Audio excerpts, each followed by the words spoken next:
What's up? How you guys doing? Well, today we're going to talk about sponge balls, which is kind of a weird topic, but hey, I figured why not talk about some of the best sponge balls you can get, what colors you should use, what type of routines are a lot of fun, and basically give you a lot of resources on something that pretty much every magician will use at some point in their life.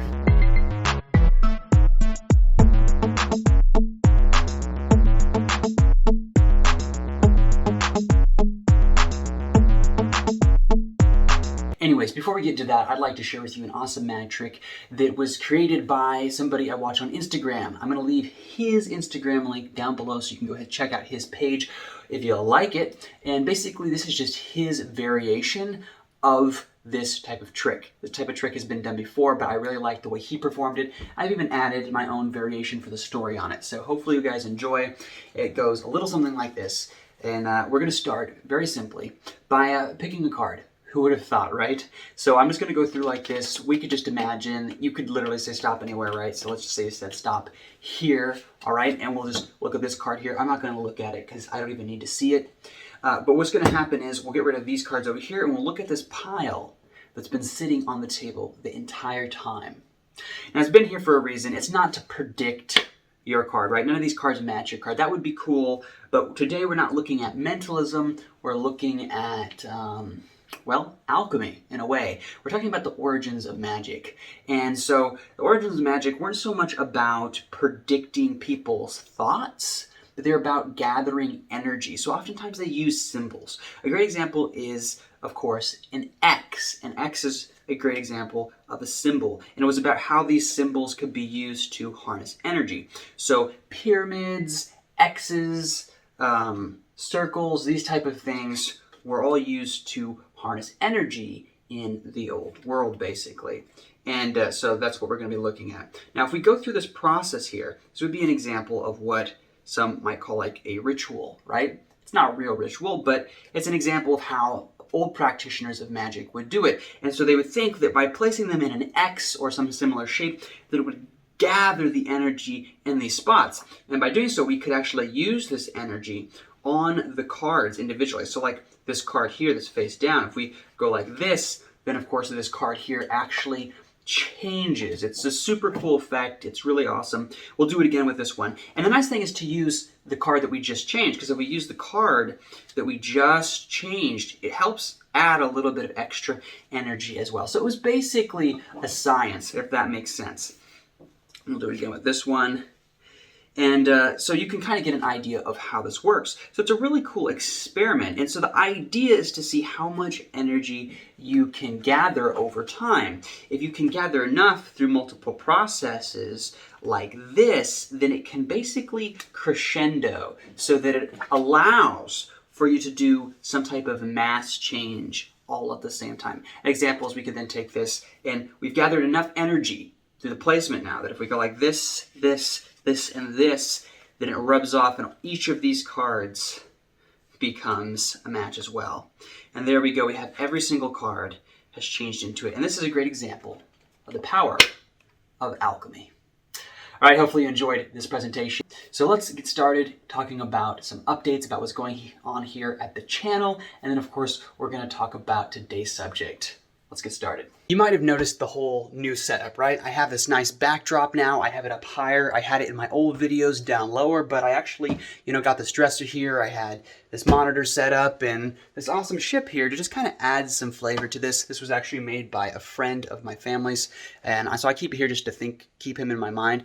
Anyways, that being said, hopefully you enjoy it. Let me know your thoughts on it. Do you like this new setup? What do you think of it? I think it's pretty cool. I like the nice lights here being up higher behind my backdrop, so I kind of feel it adds some flavor. Anyways, that being said, if you're new to the channel and you're not used to how things work here, there are giveaways going on, and that includes everybody who's already here. There is still giveaways going on, so keep that in mind. It will probably be the week after this week when I announce who the winner is, but you just have to be a part of my email list to make sure that you actually have a chance of winning in it. And what can you win? Well, it's going to be a deck of cards. It's going to be one of these here. I haven't completely decided which one. There's several different types. There is a Winter Knock deck in here as well. And then, of course, at some point in the future, there will be another one of these given away. at some point, but not sure when that's going to happen yet. Anyways, just keep that in mind. Now, if you do join the email list, you also get free magic tricks from time to time, and when you first join, you get 13 free magic tricks straight out the gate. So these are awesome, unique variations of moves that you're probably not going to find anywhere else. So just keep that in mind. So if that sounds awesome to you and you like the trick that you saw today, then just realize that this is a type of quality of stuff that you will learn. I'm not teaching the trick today since it's not mine, but anyways, that being said, you will get high quality stuff here. So just keep that in mind. So the question then is, how can you join? It's very simple. If you go to the first link down below and you click on it, the first link will take you to a page where you can enter your email and your name. And by doing so, you'll get sent an email. And in that email is a button that says confirm subscription. When you click that button, you'll automatically be entered into the list. And not only that, you will be redirected to a page where you can learn those 13 awesome magic tricks. Now remember, if you like this channel and you like what I do here, then smash that like button, and of course destroy the subscribe button as well. It's really awesome if you subscribe, because of course then you won't miss out on any of the cool content going on here. Anyways, I want to thank you for your time. Let's hop into today's topic. So today I'm going to teach you some SpongeBall routines, and I'm going to show you something cool that I came up with. I thought you might like it. We're just going to talk about SpongeBalls in general. Honestly, I've used them in a lot of professional gigs, and it's surprising how many people get a really good reaction out of it. Now, if you're new to magic, you may not even know what it looks like. So I'm just going to do a simple demonstration of some SpongeBall magic. I'm going to place these into my pocket, and you let me know. What do you think? I know there are magicians out there that think that literally SpongeBalls are kids' toys, but think about it. You put a SpongeBall in your pocket, it comes back, right? It's a pretty cool effect. I put one in the pocket, it comes back, type of thing. Literally nothing else in the hands. You put it in the pocket, it comes back. I mean, that's a really cool effect, you have to admit. And you can kind of do this all day. Now, a lot of you already know what I'm doing, but we're going to learn this today anyway, along with another cool move that's really exciting, which is really fun. And the move we're going to learn looks kind of like this. You say, look, I'm going to take this and I give a wave, like so. It actually changes into a red one. If I go like this, it changes into a yellow one, changes into a red one. Back and forth. You can do this as many times as you want, like this. Super cool move. Really, really super cool. Oh, and there really is nothing to see here in the hand. It really is just one SpongeBall. Let's learn how these are done, because they're really fun, they're really powerful, and of course there's many other routines out there. I'll even leave some links down below where you can learn many other routines, and I find a lot of resources on this. But we're going to talk about this. So here we go. So let's just talk about the routine here. So what I like to do is I like to have several in my pocket. I usually like to have 4 in total. So I'll have 3 in the pocket, 1 in my hand. And at the very bottom of my pocket, I'll have one of these red ones, or I'll have this underneath the table. Sometimes, in this case, I had it underneath the table. It was just easier to have it there in this case. But either way, what I'll do is I'll start off by doing a French drop with this, but in a special way that works better for SpongeBalls. So what I do is I clip it between these 2 fingers here. So you have to be able to hold it there without revealing anything between these 2 fingers. If you can do that, you can come over, squeeze, pretend to take it, you put it in your pocket, and then bam, make it appear. Now when I pretend to put it in my pocket, and that's what I do, I pretend to put it in my pocket, I actually take it out of the pocket again, like this with my thumb. I come over, grab the one in my hand, and deposit the other one here. This way it just kind of is like a thing where they go back and forth, back and forth. Now this would look pretty convincing in and of itself, but you have to realize that people will start to catch on if you do the exact same move. So I actually alternate between several different moves. So what I like to start out with is I do the false grab, and I go to put this in my pocket, which I don't actually have anything. And when I go into my pocket, I grab one of them in thumb palm, like this, squeezed here. You can't see it from the front, but here it is. And then I show this one. As I come back, I grab it. I place this one in my pocket, but now I grab 2, okay? I grab 2, and now they're both wedged here. I show this, and I come back really quick. I grab it. I put it away in my pocket. Now I slow down here, and I say that's 1 in the pocket. And I show them before I put it in. I come over, I say another 1 in the pocket. I show them slowly. I do it really slowly now. And then I show them this one again. And this time when I go back in with this one, I then again grab 2 of them and quickly bring it out and then do the same thing again. But this time, when I go back, I go in and grab the last one, so that when I come back this time, all 4 of them are now here.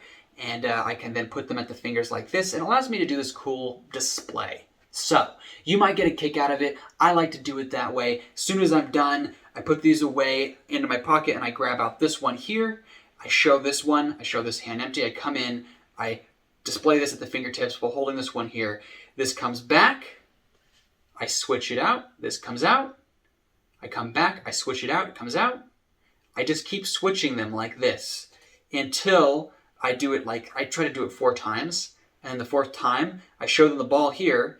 And I come back, but I push that ball into my hand as I grab this one. And then I remove it, but I keep this hand rigid and flat. This way they think there's something behind here. Because after you do it about 4 times, they get used to thinking, oh, the ball must be in this hand. It must be hidden there. So then, as soon as I pull this away, I drop it to the edge of the table. That's why I like to perform this in front of a table. Or I put this away in my pocket if I'm standing up. And when I do so, I get rid of the red one. So I get rid of the red one in my lap usually. I'll show this hand empty again. I'll set this on the table, and then I'll say, oh, there's nothing here, and show them that there's nothing in my hands. This is amazingly convincing, and people absolutely love it. So that's what I like to do with sponge balls. Hopefully get use out of that. And I do recommend using yellow sponge balls. That's what I was going to go over really quick. If you're new to magic and you want to learn sponge ball magic, here's the thing. Sponge balls, I personally believe, should be yellow or iridescent green. Now, it's okay to have some red ones, but I have realized that the bright yellow ones and the bright green ones are the ones that are easiest for people to see. Now, I personally like to use yellow because it doesn't clash as much with a lot of the standard colors that I wear when I'm on stage. So that's nice. Green just really pops and can really clash, but that's only if you're worried about things like that. And that really isn't usually a big deal for a lot of performances. So keep that in mind. I also use these sponge balls as a part of my cups and balls trick when I do that. So I'm going to be releasing information on my cups and balls as well, not for free. It will be part of a bigger project that I'm putting out. So if you want to support this channel and you like seeing what I do, then you can, of course, stay tuned for that. So just keep that in mind. Anyways, thanks for being here today. I hope you enjoyed this session. If you did, remember, please smash that like button and, of course, subscribe if you haven't already. I want to thank you for being here. I want you to have a good week, and I'll see you guys again soon.